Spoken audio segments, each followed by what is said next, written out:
চৰকাৰৰ দিনত নিযুক্তিপ্ৰাপ্ত লোকসেৱা আয়োগৰ অধ্যক্ষৰ বাসভৱনত আৰক্ষীয়ে বা ইনকাম টেক্স ডিপাৰ্টমেণ্টে তালাচী কৰিছে আৰু পৰৱৰ্তী সময়ত অসমৰ মাননীয় বিৰোধী দলপতি দেৱব্ৰত শইকীয়া ডাঙৰীয়াই কেইখনমান বাতৰি কাকত পঢ়িছে কিন্তু ভলিউমছ অফ নিউজ পেপাৰ ৰিপৰ্টিং হৈছিলে আৰু অসমৰ ৰাইজে আশা কৰিছিলে যে লাহে লাহে লোকসেৱা আয়োগ এক সংস্কাৰৰ দিশলৈ গতি কৰিব আৰু যিবিলাক ঘটনা প্ৰথমতে হৈছিল পুনৰাবৃত্তি নহব যি কি নহওক অধ্যক্ষ মহোদয় ডিব্ৰুগড় আৰক্ষী থানাত অংশুমিতা গগৈয়ে প্ৰথম ৰাকেশ পালৰ ওপৰত বা লোকসেৱা আয়োগৰ ডেণ্টেল ডক্টৰৰ নিযুক্তিক লৈ পেলাই এজাহাৰ এখন দাখিল কৰে সেই সময়ত লোকসেৱা আয়োগৰ বিৰুদ্ধে এফআইআৰ দাখিল হৈছে আৰু এফআইআৰখন দাখিল কৰাৰ পিছত গোটেই ঘটনাটো আমি যদি বিচাৰিলোহেঁতেন যে এইটো পোহৰলৈ আহিব নালাগে আৰু 2-3টা 10টা চাকৰি ব্লেকমেইল কৰি ল'ব লাগে তেতিয়ালে গোচৰটো আগেই নাবাঢ়িলেহেঁতেন অংশুমিতা গগৈয়ে এখন এজাহাৰ দিলে এজাহাৰখনৰ খবৰ মুখ্যমন্ত্ৰী সোণোৱাল ডাঙৰীয়াই 1 মিনিটতে পালে সোণোৱাল ডাঙৰীয়াই ৰাকেশ পালক ফোন কৰিলে যে গধূলি আপোনাৰ ঘৰলৈকে পুলিচ আহিব দিনটো ঠিক ঠাক কৰি থৈ দিয়ক পুলিচ আহি একোৱে নাপালেহেঁতেন কিন্তু ভাৰতীয় জনতা পাৰ্টিৰ চৰকাৰখনে সাহসী সিদ্ধান্ত ললে যে আমি কেছ ৰেজিষ্টাৰ কৰিম আৰু এই কেছটোক আমি লজিক্যাল কনক্লুজনলৈকে লৈ যাম আজি যিসকল ব্যক্তিয়ে ভাৰতীয় জনতা পাৰ্টিৰ চৰকাৰখনক বা কিবা এপিএসসি ফৰ ইনজাস্টিস এবিলাক টুইটাৰ হ্যান্ডেলৰ নাম কৈছে তেওঁলোকে এপিএসসি ফৰ ইনজাস্টিস টুইট নকৰে তেওঁলোকে পৃথিৱীৰ আমেৰিকাৰ পৰা ইংলেণ্ডৰ সব ঘটনা টুইট কৰে এবিলাক হ্যান্ডেলৰ কোনো ক্ৰেডিবিলিটি নাই কিন্তু মই যেটো ক্ৰেডিবল কথা কৈছো যে আজি সদনে অসমৰ প্ৰাক্তন মুখ্যমন্ত্ৰী সৰ্বানন্দ সোণোৱাল ডাঙৰীয়াক ধন্যবাদ জনাব লাগিব যে ৰাজ্যৰ গৃহমন্ত্ৰী হিচাপে তেখেতে সাহসী সিদ্ধান্ত গ্ৰহণ কৰিলে যে লোকসেৱা আয়োগৰ তদন্ত আমি ক্ষিপ্ৰতাৰে কৰিম আৰু সাহসিকতাৰে কৰিম লোকসেৱা আয়োগৰ তদন্ত আৰম্ভ হ'ল ডেণ্টেল ডক্টৰৰ কেছ আছিল সেই সময়ত যদি আমি বিচাৰিলোহেঁতেন তাতে সীমাবদ্ধ হৈ থাকিলেহেঁতেন কিন্তু আমাৰ চৰকাৰখনে সিদ্ধান্ত ললে যে নহয় লোকসেৱা আয়োগক আমি কলংকৰ পৰা মুক্ত কৰিম এসআইটি হল আৰু প্ৰথম পৰ্যায়তে আমি কেইবাজনো ব্যক্তিক লোকসেৱা আয়োগৰ তদানীন্তন অধ্যক্ষ ৰাকেশ পাল আৰু তেখেতৰ লগত সেই সময়ত জড়িত কেইবাজনো মেম্বাৰ পবিত্ৰ কৈবত্ৰ ডক্টৰ বসন্ত দলে Abbas Ali Ahmed Syed Musharraf Hussain মামুল Ali Choudhury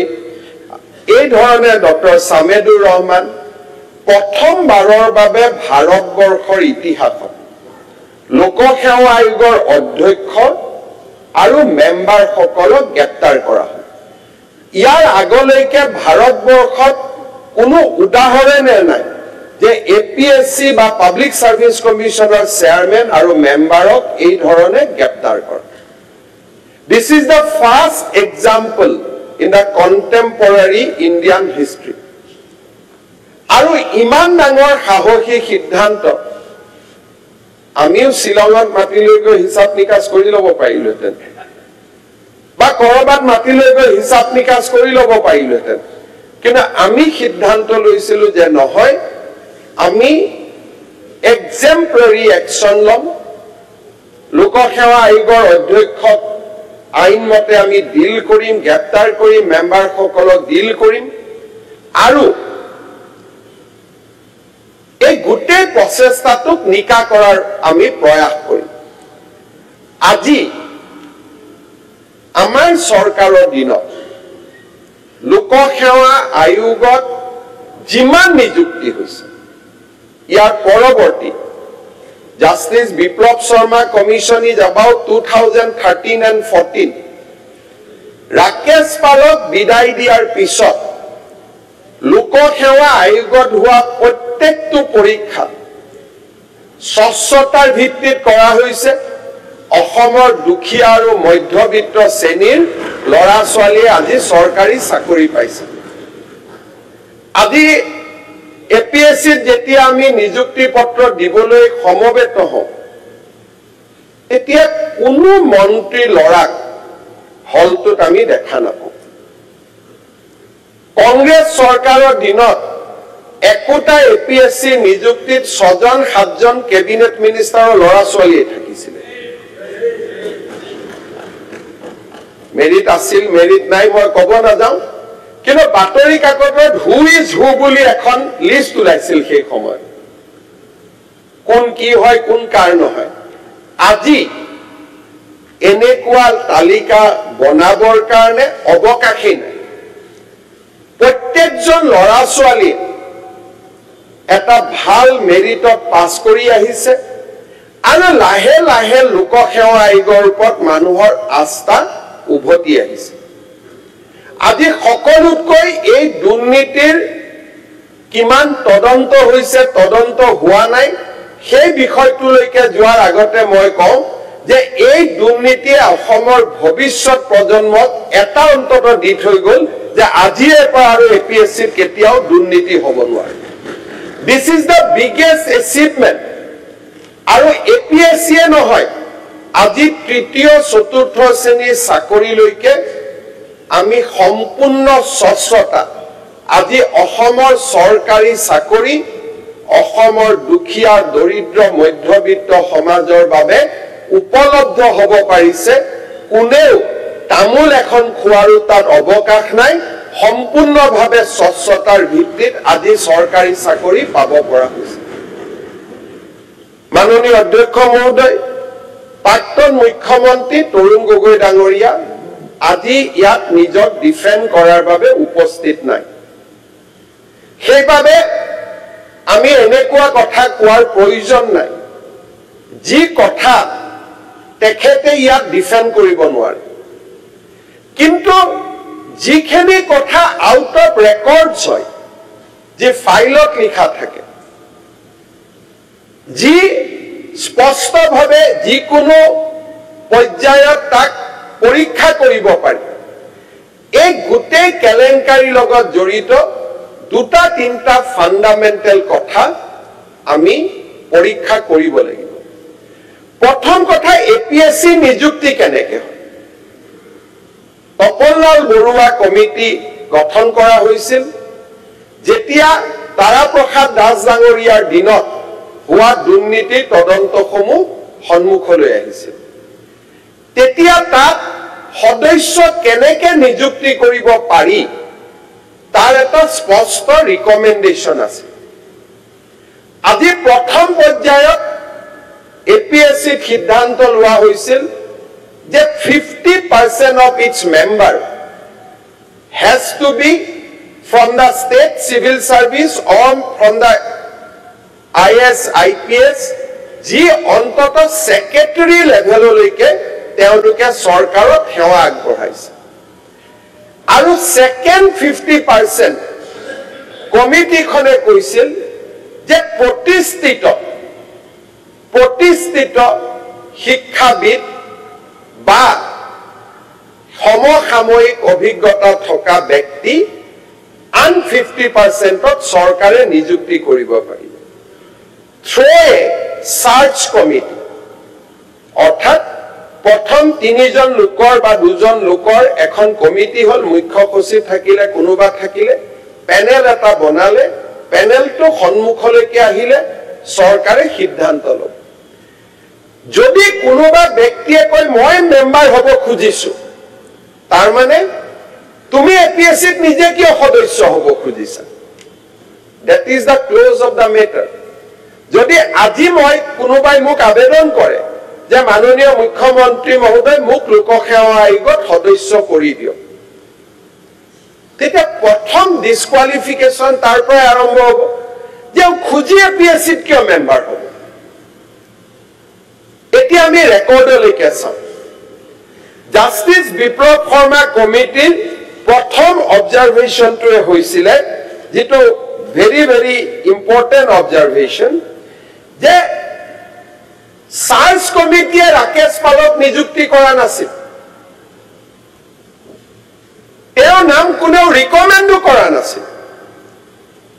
and these are matter of records আজি যদি সন্মুখত তৰুণ গগৈ ডাঙৰীয়াও থাকিলেহেঁতেন he cannot deny his signature যিমানখিনি ৰেকৰ্ডত আছে মই ৰেকৰ্ডত কম বিয়া সভাত কি দিয়া দি হৈছিল সেইটো ৰেকৰ্ডত নাই মুকুল শইকীয়াৰ স্টেটমেন্টৰ ভিত্তিত মই কোনো কথাও ক'ব খোজা নাই মুকুল শইকীয়াৰ স্টেটমেন্টত অখিল গগৈ ডাঙৰীয়াৰ নাম আহিছে মই ক'ব খোজা নাই কাৰণ তেওঁ স্টেটমেন্টহে দিছে this may not be part of evidence এতিয়া যদি 2013 গম পালোহেঁতেন মুকুল শইকীয়া ডাঙৰীয়া লিখিছে যে নিজৰ আপাৰৰ ঘৰত মই গৈছিলো অখিল গগৈ ডাঙৰীয়া তাত আছিল তেতিয়া আমি টাৱাৰ লোকেশন চালোহেঁতেন যে সেই সময়ত দুইজন মানুহ একেটা টাৱাৰত আছে নে নাই তেতিয়া আমি প্ৰাইমাৰ ফেসি গম পালোহেঁতেন যে হয় দুইজন মানুহ একেটা টাৱাৰ লোকেশনত আছে কিন্তু আজি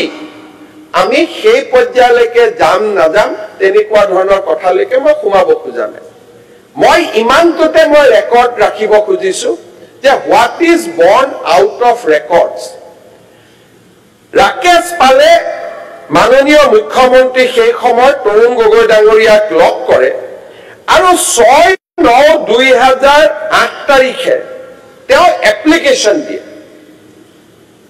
যে মোক লোকসেৱা আয়োগৰ মেম্বাৰ হিচাপে মোক নিযুক্তি দিয়ক আজি মোক যদি কোনোবাই লগ কৰি কয় যে মোক লোকসেৱা আয়োগৰ নিযুক্তি দিয়ক কাগজখন হাতত লৈ মই তাক ক্লোজ কৰিব লাগিব কোনো কোৱালিফিকেশন চোৱা নাই তেওঁৰ ব্যাকগ্ৰাউণ্ড চোৱা নাই আৰু তেওঁ এপ্লিকেশনখনত লিখি দিলে যে I am a senior advocate of Guwahati high আৰু মাননীয় মুখ্যমন্ত্ৰী তৰুণ গগৈ ডাঙৰীয়াই কাগজখনৰ ওপৰত লিখি দিলে may be consider This is born out of records যিখিনি নেকি কমিশনে ৰেকৰ্ডৰ কাগজত বিচাৰি পাইছে ইয়াৰ পিছত এই যেটো নিযুক্তি তেখেতক লিখি দিয়াৰ পিছত সেই কাগজখন ইমিডিয়েটলি ফাইলত প্ৰসেস হৈ আহে আৰু তৎপৰতাৰে মে বি কনসিডাৰ্ড বুলি লিখা চিঠিখনৰ ওপৰতে আমাৰ আপোনালোকে যদি লক্ষ্য কৰে যে 6/9/2008 ৰাকেশ পালে এপ্লিকেশন দিছে and 30/9/2008 in a gap of 24 days file তলৰ পৰা আহিলে মুখ্যমন্ত্ৰী তাতো গল ফাইল গভৰ্ণৰ তাতো গল আৰু তেওঁৰ এপইন্টমেন্ট লেটাৰ 39/2008 ওলাই গল কোনেও এবাৰলৈকে খবৰো নকৰিলে যে হুৱেদাৰ ৰাকেশ পালি যে সিনিয়ৰ এডভোকেট অফ গুৱাহাটী হাইকোৰ্টৰ ন পিছত ওলালে যে তেওঁ হাইকোৰ্টৰ সিনিয়ৰ এডভোকেট নহয় তেওঁ নটাৰী পাব্লিক হে আছিল তাৰমানে কংগ্ৰেছ চৰকাৰখন কেনেকৈ চলিছিল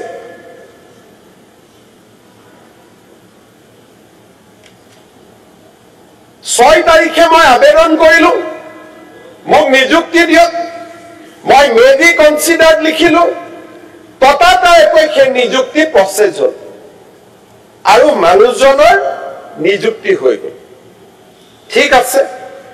সদস্য হিচাপে তেওঁ নিযুক্তিৰ যেটো ব্যৱস্থা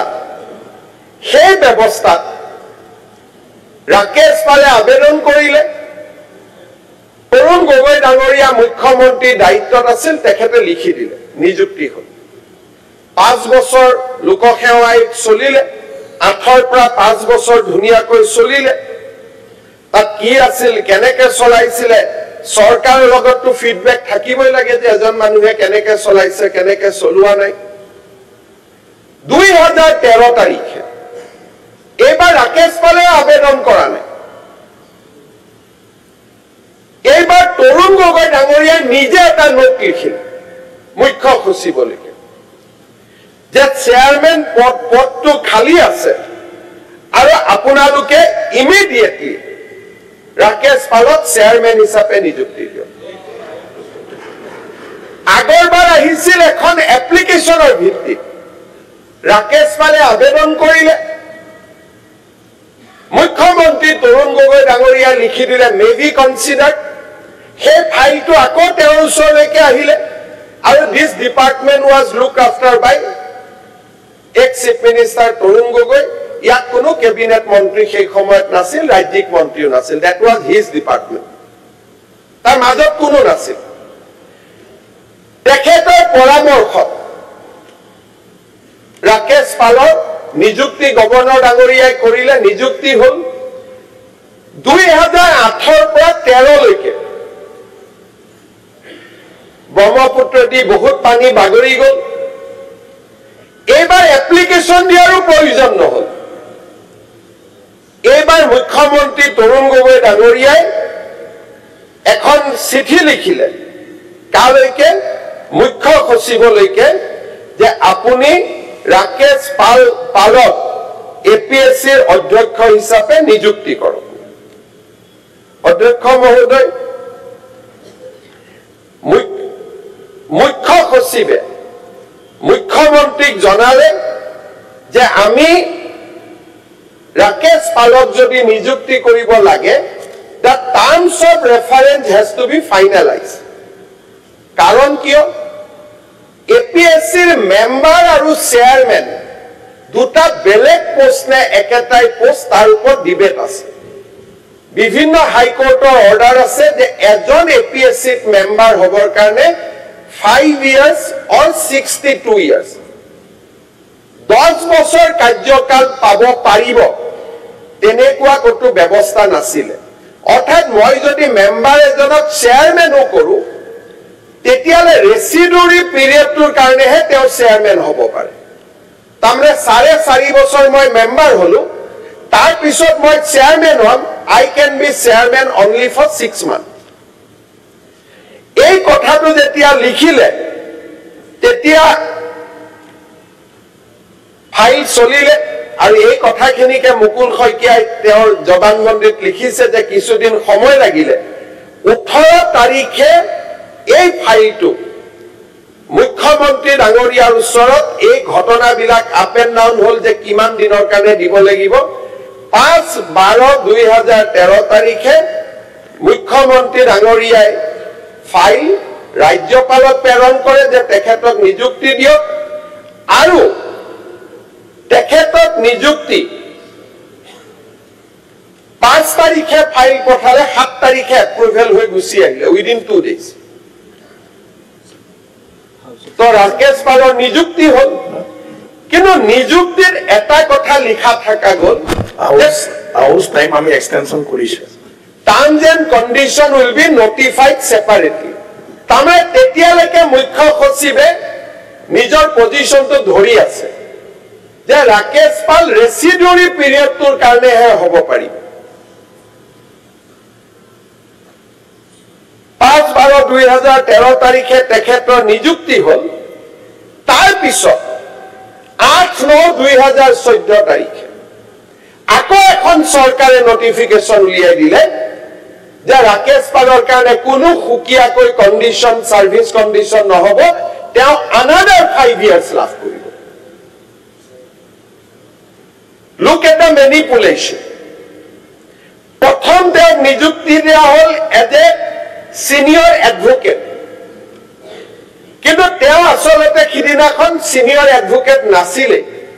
তেওঁ 30/9/2008 ফাৰ্স্ট নিযুক্তি পালে সেকেন্ড নিযুক্তি দিবৰ কাৰণে 18/10/2013 ফাইল দিয়া গল তাৰ পিছত 18/11 মুখ্য সচিবে আপত্তি কৰিলে যে তেওঁ 5 বছৰ কাৰণে হ'ব নোৱাৰে তেওঁৰ কন্ডিশন বেলেগ কৰি দিব লাগিব প্ৰথম অৱস্থাত মুখ্যমন্ত্ৰী মানি ললে যে তেওঁৰ কন্ডিশন সুকিয়া কৰি দিব এতিয়া খালি চেয়াৰম্যান কৰি দিও একেদক চেয়াৰম্যান কৰি দিয়া গল আৰু সাবসিকুৱেন্টলি 8/9/2014 চনত তেওঁৰ নিযুক্তিত থকা গুটেই কন্ডিশন খিনি বা যি কন্ডিশন প্ৰেসক্ৰাইব কৰিব লাগিছিল একো প্ৰেসক্ৰাইব নকৰি সিম্পলি কৈ দিলে যে তেওঁ 5 বছৰ অথবা 62 বছৰ তামৰে টোটাল টেনিউৰ হি গট 10 ইয়াৰ্স এইটোৱে আটাইতকৈ কেলেংকাৰী কোনে কৈছিল ক'ত কৈছিল ইমানটো যোৱাৰ আগতে প্ৰথম গুটেই নীতি নিয়ম প্ৰথম নিযুক্তি ভুল আছিল ঠিক আছে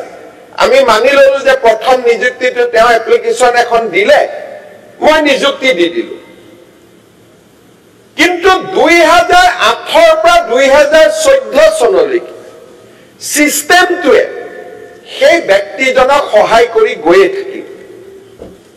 গতিকে কোনোবাই যদি কয় 13-14 ৰে ফাইল খুলিব লাগে তেনেকুৱা নহয় খুলিব লাগিলে 8 পৰাই খুলিব লাগিব খুলি দিবটো সহজ খুলি দিবটো পাৰি কিন্তু এতিয়া 8-9 খুলি ইমান ৰেকৰ্ড এটা মই কলুৱে নহয় যে বহুত বিলাক টেকনলজিক্যাল ৰিজন আছে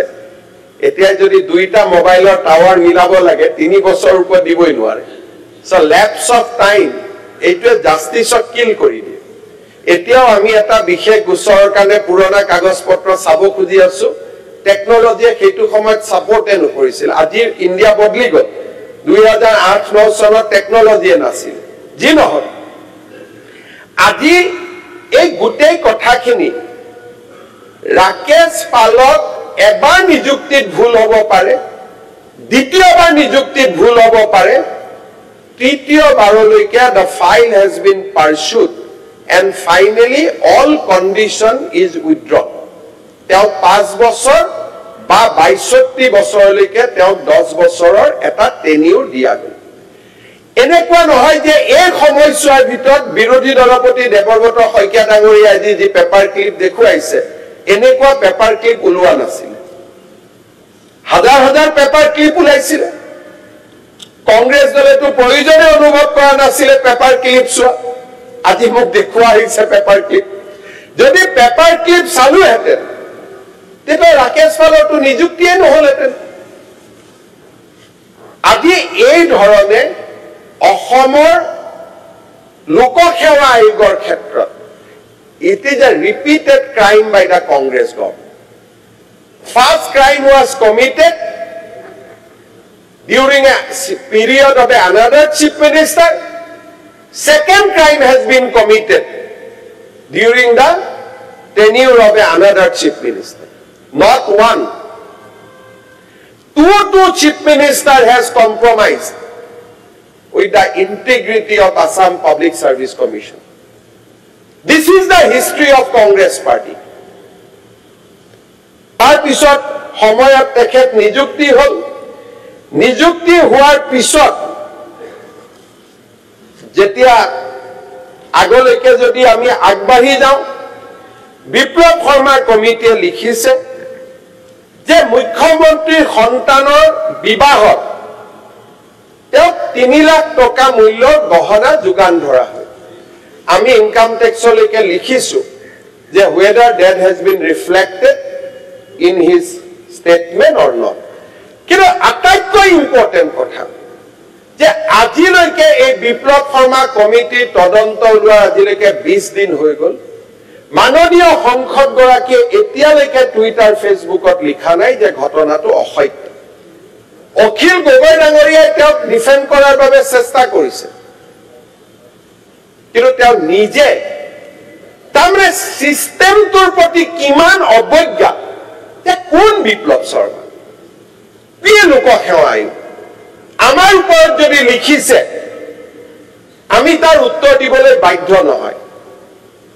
যেনেকে অসমৰ এটা বিশেষ পৰিয়াল ভাৰতৰ এটা বিশেষ পৰিয়ালে যেনেকে ভাবে যে I am above the law আজি আন এজনে ভাবি লৈছে যে উই আৰ এবভ দা ল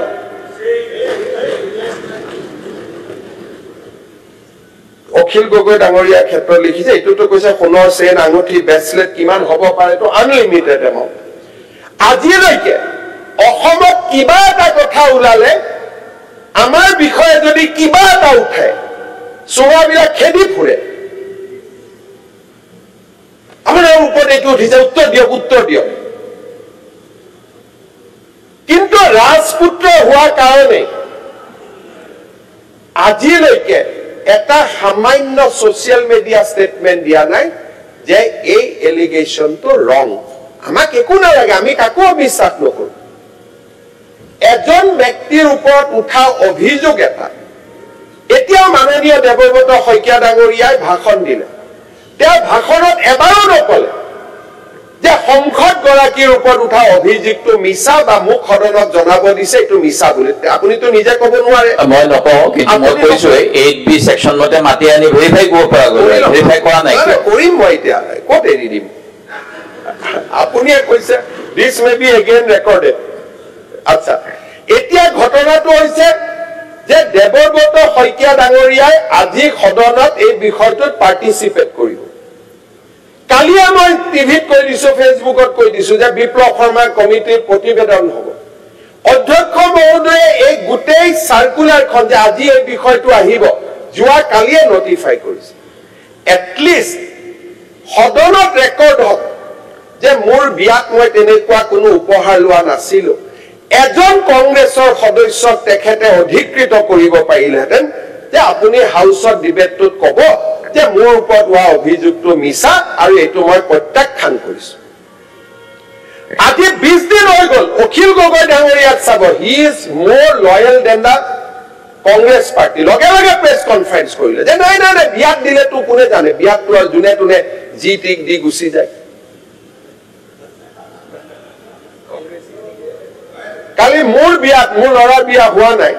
মোৰ ল'ৰাৰ বিয়াত যদি আদানী আম্বানী আহি 100 কোটি টকা দি থৈ যায় অখিল গগৈ ডাঙৰীয়াই তেনেকুৱা ষ্টেটমেন্ট দিব নেকি যে নহয় এইটোতো নন্দিলৰ গাত দুখ নাই বেচেৰা তাকতো দি থৈ গৈছে এইটো ৰেকৰ্ড হ'ব পাৰে নেকি হিমন্ত বিশ্ব শৰ্মা আমি বিলাক সাধাৰণ মধ্যবিত্ত পৰিয়ালৰ পৰা ইয়ালৈকে অহাৰ কাৰণে আমাৰ ক্ষেত্ৰত আইন কানুন বেলেগ হয়তো অখিল গগৈ ডাঙৰীয়াৰ কাৰণে আইন কানুন বেলেগ তেখেতৰ 3 লাখ টকা লোৱাটোৰ ওপৰত আমি সবে তেখেতৰ টিটকাৰি মাৰি আছো কাৰণ he has risen from a small family কিন্তু ৰজাৰ ঘৰততো ক'ব আমি কোনেও সাহস কৰা নাই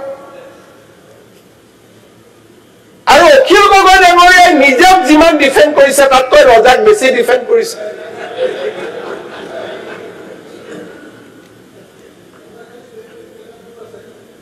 মই পইচা লোৱা বুলি ক'তো নাই দেই নাই কমল মেডি আপোনাৰ বিহাফত লৈছে কমল মেডি আপোনালোকৰ পাৰ্টিৰ মানুহ আপুনি আমাক দিছে কেনেকে দিছে আপুনি ইমান ভাল যদি খেদালে বুলি কৈ দিয়ক মই আকৌ কৈছো আপোনাকতো মই পাৰ্টিৰ পৰা খেদাই দিয়ক আপোনালোকৰ পাৰ্টিৰ পৰা খেদাই দিয়ক ভাল পাৰ্টি প্লিজ ৰিপ্লাইটো হ'ব লাগিব মাননীয় অধ্যক্ষ মহোদয় কমল মেধি ডাঙৰীয়াক আমি কেইদিনমান ৰাখিছো কিন্তু আপোনাৰ লগত আপুনি মাজে মাজে উলিয়াই দি আকৌ আপুনি লৈ লয় গতিকে আপোনাৰ হিষ্ট্ৰী এবাৰো নহয় গতিকে এতিয়া আপুনি আমাৰ তাত থৈছে নে কি কৰিছে এইটো পিছতহে গম পাম গতিকে এইটো বাৰু বাদ দিয়ক এইটো কথা আমি পিছত আলোচনা মাননীয় নাই কথাটো কৈছো কমল মেধি ডাঙৰীয়া এতিয়া অখিল গগৈৰ লগত he has a very hot and cold relationship মাজে মাজে বেয়া হয় আকৌ ঘূৰি আহে কাৰণ দুইজনৰ কি আছে নাজানো কিন্তু মই কমেন্ট দিব খোজা নাই কাৰণ সাধাৰণ ঘৰৰ মানুহৰ এনেকুৱা ধলে ধৰাটো আমাৰ প্ৰৱণতা কিন্তু অখিল গগৈ ডাঙৰীয়াই তেওঁক এপিএছচিৰ চেয়াৰমেন দিব নোৱাৰে কমল মেধিয়েও দিব নোৱাৰে এপিএছচিৰ চেয়াৰমেন কোনে দিলে ৰুলত ভাঙি কোনে দিলে আৰু তেওঁৰ ল'ৰাৰ বিষয়ে যেতিয়া এলিগেশ্যন আহে সাধাৰণ মানুহৰ মনত ডেফিনেটলি প্ৰশ্ন উঠিব যে হয় আজি অখিল গগৈ ডাঙৰীয়া কোনোবাই মোক কোনোবাই কিবা দিব আপোনাক কোনোবাই কিবা দিব ভয়ত দিব যে ঠিক আছে আমাৰ কথা যাতে বেছিকৈ কৈ নুফুৰক কিন্তু আমিতো তেওঁক এপইণ্টমেণ্ট দিব নোৱাৰো আমিতো তেওঁক 10 বছৰৰ কাৰণে এপিএছচি দিব নোৱাৰো কিন্তু যিজনে 10 বছৰৰ কাৰণে দিব পাৰে তেওঁৰ ঘৰৰ বিয়াত যদি সোণৰ অলংকাৰ দিয়ে, it is a prima facie case of corruption unless it is denied. Unless it is denied. আজিলৈকে এই মুহূৰ্তলৈকে কংগ্ৰেছ দলৰ সংসদ গৌৰৱ গগৈ ডাঙৰীয়াই আজিলৈকে ডিনাই কৰা নাই। যদি ডিনাই কৰা নাই তাৰমানে it can be accepted, আমি গ্ৰহণ কৰিব পাৰো he has taken that money in his marriage. আৰু অখিল গগৈ ডাঙৰ এটা ভাল কথা কৈছে যে বিয়াত দিলেতো গম নাপায়। কংগ্ৰেছ দলৰ এজন স্পোকসমেন বেদব্ৰত বৰাই কৈছে যে বিয়াত দিলে তেওঁ কেনেকে গম পায়। তাৰমানে আজিৰ পৰা যদি আপোনালোকে কৰাপচন কৰিব খুজিছে কাবাৰ ঘৰৰ বিয়া এখন পাতি ল'ব। Congress party has a rule যে ক'ত কৰাপচন কৰিব পাৰি তেওঁলোকে এইটোও জানে। And this বেদব্ৰত বৰা মই যাৰ নাম কৈছো, he is the official spokesperson of the party. Chief না কৈছে বিয়াত উপহাৰ লোৱাটো ভুল নহয়। সভাপতিয়েও কৈছে যে বিয়াত উপহাৰ লোৱাটো ভুল নহয়। তাৰমানে এতিয়া আমাৰ অফিচাৰ সকলোকে কংগ্ৰেছ দলে এটা কৰাপচনৰ চিষ্টেম শিকাই দিলে যে আপোনালোকে বেলেগত নল'ব, বিয়াত লৈ ল'ব কাবাৰ ঘৰৰ বিয়া এখন পাতিব। ভতিজাকৰ বিয়া পাতিব, ভাগিনীয়েকৰ বিয়া পাতিব, লৈ ল'ব।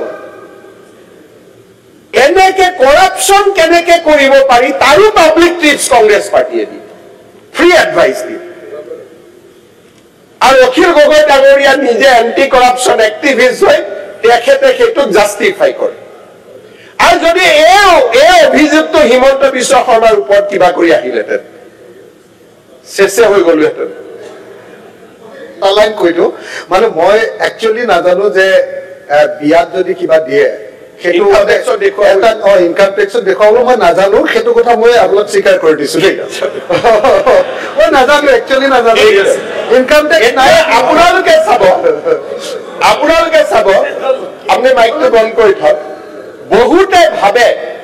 যে অসমৰ মিডিয়াৰ অখিল গগৈক ছাপোৰ্ট কৰে, কিন্তু এই ঘটনাটোত অখিল গগৈ এপইণ্টিং অথৰিটিও নহয়। অখিল গগৈয়ে ৰাকেশ পালক এপইণ্ট দিব নোৱাৰে, কিন্তু অখিল গগৈৰ ওপৰত যিমান নিউজ বজাইছে গৌৰৱ গগৈৰ ওপৰত বজোৱা নাই।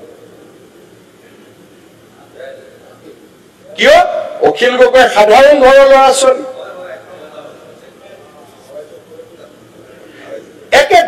Serious allegation. অখিল গগৈ ডাঙৰীয়াৰ allegation is that by the way of discussion, তাত কোনো প্ৰুফ নাই। আপোনাৰ পলিটিক্সটো বৰ ধুনীয়া হৈছে। মই প্ৰুফ কৰা নাই, মই কোনো পলিটিক্স কৰা নাই, মই পলিটিক্স কৰাই নাই। এইটোক যদি আপুনি ইমান জাষ্টিছৰ কথা কৈ যদি এইটো পলিটিক্স বুলি ভাবি থাকে তেতিয়াহ'লে অন্যায় হ'ব না। দুজনে শুনক, শুনিব কিয়, আৰু বহুত ক'ব আছে। এতিয়া প্ৰশ্নটো হ'ল দেৱব্ৰত শইকীয়া ডাঙৰীয়া এটা কথা মই মানি লৈছো, Tarun Gogoi cannot defend himself. Gaurav Gogoi নিজক ডিফেণ্ড কৰিব পাৰে নে নোৱাৰে? হেজ হি ডিফেণ্ডেড? কোনোবাই আজিলৈকে কোনোবাই টুইটাৰ ফেচবুকত এটা দেখিছে যে এইটো এই গোটেই কাক লগাই দিছে? ভূপেন বৰা। যে তুমি ডিফেণ্ড কৰা মোক, মই ইমান ডাঙৰ ৰজা, মই কেনেকে ডিফেণ্ড, মই নিজে কেনেকে কম? আৰু ডিফেণ্ড কৰোঁতে কৰোঁতে বিপ্লৱ শৰ্মাৰ পিছতে লাগি গ'ল যে তেওঁক এনেকুৱা মানুহ বুলি জনা নাছিলো। তাৰমানে বিপ্লৱ শৰ্মাই লিখিব লাগিছিল নেকি যে তৰুণ গগৈ ৰাকেশ পালক নিযুক্তি দিয়া নাই, সৰ্বানন্দ সোণোৱালেহে ৰাকেশ পালক নিযুক্তি দিব? তেনেকে লিখিব লাগিছিল নেকি? এই গোটেই তদন্তটোৰ কাৰণে মই এটা বিচাৰিম, অসম কংগ্ৰেছ দলে অসমৰ যুৱ শক্তিৰ ওচৰত ৰাকেশ পালৰ হোৱা নিযুক্তিৰ কাৰণে ক্ষমা বিচাৰিব। They must render an public apology যে আমাৰ দিনত ই এটা ভুল আছিল, ভৱিষ্যতে কেতিয়া ক্ষমতাত আহো নাজানো, কিন্তু যদি কেনেবাকৈ ক্ষমতাত আহিব পাৰো এনেকুৱা ভুল আৰু আমি জীৱনত দ্বিতীয়বাৰ নকৰো। অসমৰ যুৱ প্ৰজন্মৰ এইটো অধিকাৰ। They owe this from the Congress party. তাৰ পিছত ৰাকেশ পাল ডাঙৰীয়াৰ বিষয়ে যিবিলাক কথা লিখা গ'ল, তেওঁৰ পত্নীয়ে কি ক'লে, তেওঁৰ মাকে কি ক'লে, ভিতৰত গৌতম ৰয়, নীলমণি সেনডেকা, সুমিত্ৰা পাটিল, এই গোটেই ঘটনাবিলাক য'ত যেনেকে হৈছে মই তাৰ ওপৰত ক'ব খোজা নাই। But a basic inquiry বা বেসিক এপয়েন্টমেন্ট প্রসেস যি ধৰণে ৰাকেশ পালক নিযুক্তি দিয়া হ'ল আৰু যি ধৰণে ৰাকেশ পালক 8ৰ পৰা সৰ্বানন্দ সোণোৱাল ডাঙৰীয়া মুখ্যমন্ত্ৰী নোহোৱালৈকে যি ধৰণে দুৰ্নীতি কৰাৰ লাইসেন্স দিয়া হ'ল, হাজাৰ জনৰ সপোন ধ্বংস কৰিবলৈ অনুমতি দিয়া হ'ল, আমাৰ স্বাধীন অসমত ইমান ডাঙৰ অন্যায় অসমৰ যুৱ প্ৰজন্মৰ বিৰুদ্ধে কেতিয়াও হোৱা নাছিল। 880 জন শহীদ এইবিলাক মই পাহৰি গৈছো। But this is the highest level of crime the Congress party has committed অসমৰ যুৱ প্ৰজন্মৰ কাৰণে। মাননীয় অধ্যক্ষ মহোদয়, ইয়াৰ পিছত আমি এটাকৈ একশন লৈছো। কেইগৰাকীমান বিষয়ৰ বিৰুদ্ধে একশন লোৱা নাই বুলি অভিযোগ উঠিছে। জাষ্টিস বিপ্লৱ শৰ্মা কমিটিৰ ৰিপৰ্টখন পঢ়িব, তেখেতে তাত নিজেই লিখি দিছে যে এওঁলোকে আদাৰৱাইজো এপিএসসি পালে। তাত নিজে লিখা আছে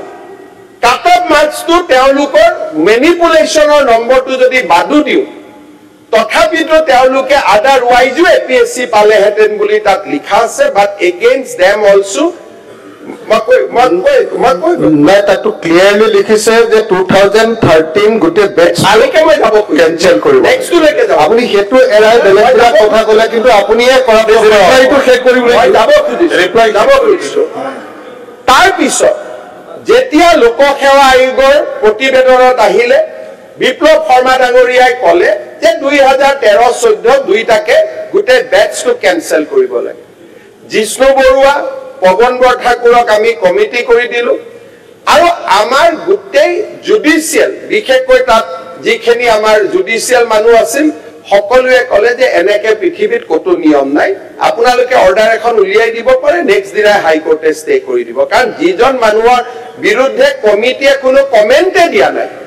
সেই মানুহজনক আপুনি কেনেকে চাকৰি পৰা খেদিব পাৰিব? ল বুলিতো আছে। গতিকে আজি যদি আপোনালোকে বিচাৰে অহাকালি মই এখন অৰ্ডাৰ উলিয়াই দিব পাৰো, বা মই কথাটো কৈছো অৰ্ডাৰ উলিয়াই দিয়ক। তেনেকে আমি গম পাম আপুনি তাত জড়িত নাই, দিবলৈ দিয়ক না আগতে। এতিয়া আমি গম পাম আপুনি তাত জড়িত নাই, আপুনি যদি এইটো অৰ্ডাৰ উলিয়াই ৰিপ্লাইটো দিবলৈ দিয়ক। মই কৈ আছো এই অৰ্ডাৰটো উলিয়াবৰ কাৰণে যিসকলে কৈ আছে তেওঁলোকে বেসিক্যালি কালপ্ৰিটখিনিক ডিফেন্ড কৰিব খোজে। কাৰণ কিয়, যদি গভৰ্ণমেণ্টে এটাও ভুল অৰ্ডাৰ ওলায় তেনে কালপ্ৰিটখিনিওতো একেলগে ৰিইনষ্টেট হ'ব। আজি যদি মই মাৰ্ডাৰ কৰা নাই, চন্দ্ৰমোহন পাটোৱাৰীয়ে মাৰ্ডাৰ কৰিছে, মোকো যদি অভিযুক্ত কৰে, কেছটোতো দুইটাই খালাস হৈ যাব। সেইকাৰণে আমি আচল কথাটোত ধৰি আছো যে প্ৰথম দুৰ্নীতিত অভিযুক্তখিনিৰ ওপৰত বিচাৰ হওক, আৰু যদি আমি তাত কাৰো লগত নাম নাই একেলগে কৰো, গোটেইবিলাকে এখন অৰ্ডাৰতে ৰিইনষ্টেট পাব। আৰু ইম্পৰ্টেণ্ট কথা, কোনোবাই যদি ৰিইনষ্টেট পায়, আমাৰ মানে হাইকোৰ্টৰ জাজজনক নকয় আপুনি কিয় ৰিইনষ্টেট কৰিলে, তেতিয়াও চৰকাৰক গালি পাৰে। মই কৈছো শুনি লওক। আজি আমি হাইকোৰ্টত ৰিইনষ্টেটমেণ্টৰ এগেইনষ্টত এপিল কৰিছো। আজি আমি হাইকোৰ্টত এপিল কৰাৰ পিছত হাইকোৰ্টে যি জাজমেণ্ট দি আমি সুপ্ৰিম কোৰ্টত যাবৰ কাৰণে ৰেডি হৈ আছো। আমি কাকো এৰি নিদিওঁ, will go up to supreme court, আৰু সুপ্ৰিম কোৰ্টৰ সিদ্ধান্তৰ পিছতহে আমি যি সিদ্ধান্ত হয় তাক আমি মানিব লাগিব এজ এ গভৰ্ণমেণ্ট, তাত কোনো কথা নাই। আৰু এই কেছটো যদি কেনেকৈ দিয়া হৈছে, গভৰ্ণমেণ্টে তাক কণ্ডাক্ট কৰাত ঠিক হৈছে নে নাই হাইকোৰ্টত, যদি অখিল গগৈ ডাঙৰীয়াই এইটো আলোচনা কৰিব খোজে, মই মুখ্য সচিব ডাঙৰীয়াক কম এইটো আপুনিও আলোচনা কৰি ল'ব, কোনো আপত্তি নাই। আমি আজি প্ৰথমবাৰ অসমত এনেকুৱা হৈছে যে 39 officer has been dismissed from the service. আৰু হাইকোৰ্ট এজ আভেল আজিলৈকে অসমৰ হিষ্ট্ৰীত ডিপাৰ্টমেণ্টেল প্ৰচিডিং নকৰাকৈ চাকৰিৰ পৰা ডিছমিছ কৰাৰ কোনো ৰেকৰ্ডে নাছিল আমি প্ৰথমবাৰ উইদাউট ডিপাৰ্টমেণ্টেল প্ৰচিডিং কাৰণ সেই সময়ত এবছৰ যেটো প্ৰবেশনৰ পিৰিয়ড আছিলে আমি লগে লগে প্ৰথম ৰিপৰ্টত যিখিনি মানুহৰ নাম আহিছিলে প্ৰথমতে আমি গুটে মানুহখিনিক ডিসমিস কৰি দিলো চাকৰিৰ পৰা এৰেষ্ট কৰা হ'ল তেওঁলোকক আপোনালোকে সকলোৱে জানে এজনকো ৰেহাই দিয়া হোৱা নাই সকলোকে গ্ৰেপ্তাৰ কৰা হৈছে প্ৰথম বেটছত সেকেন্ড বেটছত আমি এটা এটাকৈ একশন লৈছো হাই কোৰ্টৰ সিঙ্গল বেঞ্চে জাজমেন্ট দিছে আমি সিঙ্গল বেঞ্চৰ ওপৰত ডিভিজন বেঞ্চ গৈছো ডিভিজন বেঞ্চে আকৌ কৈছে সিঙ্গল বেঞ্চত যে আমি সিঙ্গল বেঞ্চত কৈছো হাই কোর্টে জাজমেন্ট দিয়াৰ পিছতো কন্টেম হলে হক বুলিও আমি কাকো আজিলৈকে এজনকো ৰিইনষ্টেট কৰা নাই কোনো উদাহৰণ নাই হাই কোৰ্টৰ জাজমেন্টৰ পিছতো সাহসেৰে ৰিইনষ্টেটমেন্ট নকৰাকৈ অৰ্ডাৰটো একো লিখা নাই কাগজ বিপ্লৱ শৰ্মা কমিটি ৰিপৰ্টখন হাই কোৰ্টৰ সন্মুখতে আছে আৰু আমি ক'ৰ পৰা কাগজ দিব লাগে বিপ্লৱ শৰ্মা দিয়া নাই মাননীয় আৰু লগত যেটো হেৰি দিব লাগে সেইটো দিয়া নাই কি কয় আপোনাৰ এফিডেভিট দিয়া নাই অখিল গগৈ ডাঙৰীয়া আপুনি পইণ্টটো লিখি লওক আগতে আপুনি গুৱাহাটী হাই কোৰ্টে যদি কৈছে কাগজ দিয়া নাই কাৰণে আমি ৰিইনষ্টেট কৰিছো এতিয়াতো কাগজটো দিলো এতিয়া অৰ্ডাৰটো খালি কৰি দিয়ক এতিয়াতো দি দিলো কাগজ মই আপোনাক কনফিডেন্টলি কৈছো we have laid down all the papers এতিয়া অৰ্ডাৰটো ৰিভিউ কৰি দিয়ক কৰিলো হেকানেটো কৈছো আপুনি ফলো কৰা নাই আপোনালোকে খালি কিবা ইনজাস্টিসৰ টুইটাৰ হ্যান্ডেলটো চাই থাকে আমাৰ খিনি নপঢ়ে নহয় হাই কোৰ্টে অৰ্ডাৰ দিলে হাই কোৰ্টে অৰ্ডাৰ দিয়াৰ পিছত অৰ্ডাৰটো আমি ডিভিজন বেঞ্চত এপিল কৰিলো ডিভিজন বেঞ্চে কলে তোমালোক আকৌ সিঙ্গল বেঞ্চত যোৱা আমি আকৌ সিঙ্গল বেঞ্চত আহিলো আমি কাকো ৰিইনষ্টেট কৰা নাই এজন ব্যক্তিও চাকৰিত পুনৰ যোগদান কৰা নাই আৰু যোগদান কৰিব নোৱাৰে যেতিয়ালৈকে সুপ্ৰিম কোৰ্টে নকয় যে ই এক্ষেত্ৰত যোগদান কৰাৰ অনুমতি দিয়া উইল গো অল দা ৱে আমি কাকো ৰিইনষ্টেট কৰো কোনো কাম কৰা নাই যাৰ ওপৰত বিপ্লৱ শৰ্মা কমিটিৰ ৰিপৰ্টে কৈছে তেখেত ইলিগেল এই 9 জনৰ ৰিকমেন্ডেশনটো আপুনি নিজে পঢ়ি ল'ব এই 9 জনৰ এগেইনষ্টত কলামত কি লিখা আছে আপুনি নিজে পঢ়ি ল'ব মই ব্যক্তিগত হ'ব খোজা নাই এই 9 জনৰ টোটাল মাৰ্কসটো যোগ কৰিলেও তেখেতে ৰিপৰ্টৰ কলামত কি লিখা আছে এটা আপোনালোকে নিজে পঢ়ি ল'ব now report is before you report is before you আপোনালোকে চাই ল'ব যে কি তাতে বিপ্লৱ শৰ্মা ডাঙৰীয়া নিজে ভাগ ভাগ কৰি দিছে আৰু লাষ্টত তেওঁ কৈছে যে 13 14 খেদি দিয়ক বুলিও কোৱা নাই যে গভৰ্নমেন্ট ক্যান থিংক অফ আমি তেতিয়া লিগেলক সুধিছো যে এনেকে পাৰি নেকি কৈছে এনেকুৱাটো কোনো নিয়ম নাই যাৰ ওপৰত অভিযোগ আছে তাকহে পাৰিব এনিৱে যদি আপোনালোকে ভাবে যে কোনোবা যদি আপোনালোকক এডভোকেটে ভাল কেছ ল দি ৰিকমেন্ড কৰিব পাৰে যে নহয় গুটেই বিলাকক খেদি দিব পৰাৰ ব্যৱধান আছে আমাৰ কোনো আপত্তি নাই আমি কাকো ইয়াত ডিফেন্ড কৰিবৰ কাৰণে নাই কিন্তু সৰকাৰৰ এটা ভুল সিদ্ধান্ত নিৰপৰাধী এজনৰ বিপক্ষে লোৱা সিদ্ধান্তই অপৰাধীজনক সহায় কৰে it helps the criminal to escape from the law of the land হেকাৰণে আমি কোনো কেছ ক্লোজ কৰা নাই আমাৰ তদন্ত চলি আছে we are open to any new suggestion based on law and facts we are ready to accept কাৰণ এইবিলাক আমাৰ লগত কোনো চিনাকিও নহয় চিনিও নপা আমাৰ লগত একো কথা নাই খালি মই এটা কথা জানো যদি এভিডেন্স থাকা মানুহৰ এগেইনষ্টত এভিডেন্স নাথাকা মানুহৰ যদি কেছ এটা লগাই দিও then everybody will be benefited আমি যাতে মানুহখিনিক বেনিফিট নিদো হেতুৱে কথা ন আৰু this is the recommendation of two chief secretary দুইজনক লৈ মই কমিটি কৰি দিছিলো যে আপোনালোকে কমিটি কৰি মোক ৰিকমেন্ডেশন দিও আমি তাত খুমুৱাও নাই মাননীয় অধ্যক্ষ মহোদয় আজি আমি এপিএসসি কেনেকে চাকৰি দিছো এইবাৰ এপিএসসি ৰিজাল্ট দিয়াৰ পিছত এপিএসসিৰ চেয়াৰম্যান ডাঙৰীয়াই মোক এটা হোৱাটছআপ মেছেজ দিছিলে ভাৰত ভূষণ চৌধুৰী তেখেতে মোক কৈছিলে যে স্যাৰ ৰিজাল্ট হল সব হল কিন্তু ইয়াৰ মাজত এনেকুৱা লৰা আছে আপুনি যদি এবছৰ তেওঁলোকক পঢ়িবৰ কাৰণে ছুটি দি দিয়ে দিল্লীত পঠাই দিয়ে 10 জন লৰা ইয়াৰ পৰা আইএছ পাব This is the level of examination we have conducted. মই মিটিঙতো সিদিনাখন কৈছিল অৱসৰপ্ৰাপ্ত অধ্যক্ষ তেওঁ ৰিজাল্ট দি পেলাই মোক লিখিলে হোৱাটছআপত যে ইয়াৰ ভিতৰত অন্ততঃ 10 জন লৰাই আইএছ পোৱাৰ মেৰিট আছে আজি আমি এইটো লেভেলত গৈ আজি আমি এপিএসসিত নিৰপেক্ষতা আনিছো আজি সকলো কথাত আমাক সমালোচনা কৰিব পাৰে কিন্তু সৰকাৰী চাকৰিত স্বচ্ছতা আনাৰ ক্ষেত্ৰত এইখন চৰকাৰে যি ঐতিহাসিক সিদ্ধান্ত লৈছে তাৰ কোনো তুলনা অসমৰ সমসাময়িক বুৰঞ্জীত নাই আমি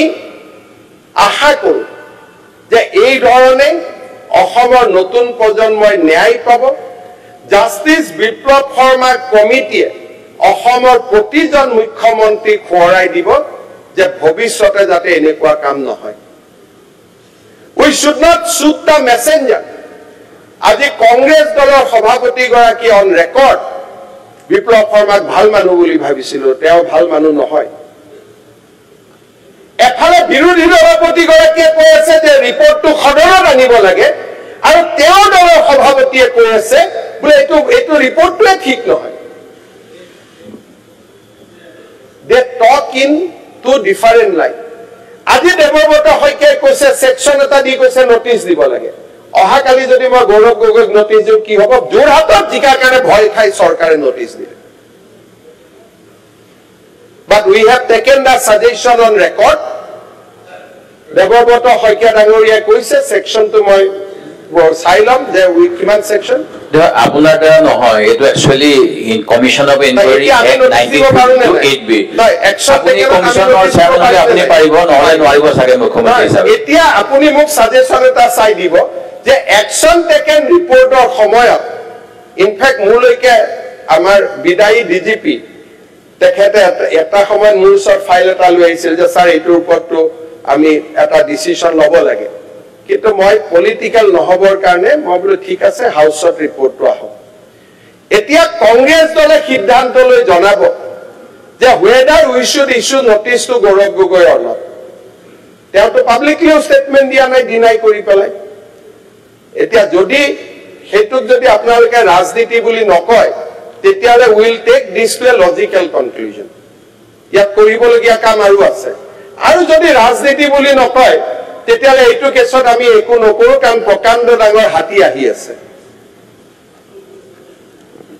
এইটো একোৱে নহয় যি উলাব গৈ আছে যি উলাব গৈ আছে এইটো একোৱে নহয় গতিকে we can wait for another few months একো আপত্তি নাই মাননীয় অধ্যক্ষ মহোদয় মই বহুত দীঘলীয়াকৈ নকওঁ সদনৰ হৈ অৱসৰপ্ৰাপ্ত ন্যায়াধীশ বিপ্লৱ শৰ্মা ডাঙৰীয়াক ধন্যবাদ আৰু অভিনন্দন জনাইছো যে তেখেতে এটা গোটেই আমি কৰা তদন্তৰ লগত আৰু কেইবাটাও বিষয় আমাৰ নজৰলৈ আহে এই আজি আমি একশন টেকেন ৰিপৰ্ট দিয়া নাই নেক্সট হাউসত আমি একশন টেকেন ৰিপৰ্ট আনিম যে কমিশনৰ ৰিপৰ্টৰ ওপৰত আমি কি কি বিহিত ব্যৱস্থা লৈছো আৰু আপোনালোকে তেতিয়া আৰু ডিসকাস কৰাৰ কাৰণে সুবিধা পাব when we lay our action taken report সদনক মই আশ্বস্ত কৰিছো যে এই গোটেই কেছটো আমি সিনসিয়াৰলি খেলিম কাকো আমি সহজে ৰিইনষ্টেট বা চাকৰিত ঘূৰি আহিব নিদু and will take all possible legal recourse going up to Supreme Court বা যিমান যি আছে যিমান legal recourse ল'ব লাগে আমি ল'ম আৰু সেই ধৰণে অসমত আমি এটা কলংকিত অধ্যায়ৰ আমি সামৰণি মাৰিবৰ বাবে যত্ন কৰিম উচিত শাস্তিৰ জৰিয়তে আৰু অসমৰ নৱ প্ৰজন্মক ন্যায় দিয়াৰ বাবে নিযুক্তিত স্বচ্ছতা আনাৰ বাবে আমাৰ প্ৰচেষ্টা আমি অব্যাহত ৰাখিম ধন্যবাদ মই পানেলে দেখোৱালে এটা ক্লেৰিফিকেশন আছে মহোদয় পাঞ্জাব পাব্লিক সাৰ্ভিস কমিশনৰ চেয়াৰমেনৰ দুৰ্নীতিৰ অভিযোগত গ্ৰেপ্তাৰ কৰা হৈছে এটো প্ৰথম নজিৰ নহয় অসমত দ্বিতীয় কথা মহোদয় যিটো ৰিপৰ্ট এক পেজ সদস্য আৰু অধ্যক্ষ দুইটাকে একেলগে গ্ৰেপ্তাৰ কৰা মই কৈছো যে কন্টেম্পৰাৰী উদাহৰণ নাই আপুনি চাই লওক বাৰু দ্বিতীয়তে মহোদয় পেজ 3.38 প্ৰথম ৰিপৰ্টতে আছে যে এটা সুপ্ৰিম কোৰ্টৰ ৰুলিং যে এণ্টায়াৰ বেচটোকে সুপ্ৰিম কোৰ্টে খাৰিজ কৰি দিবলৈ অৰ্ডাৰ দিছিল। সেই গতিকে মুখ্যমন্ত্ৰী মহোদয়ে যাতে ভালকে পঢ়াই লয় এইটো অনুৰোধ কৰিছো যাতে বেচ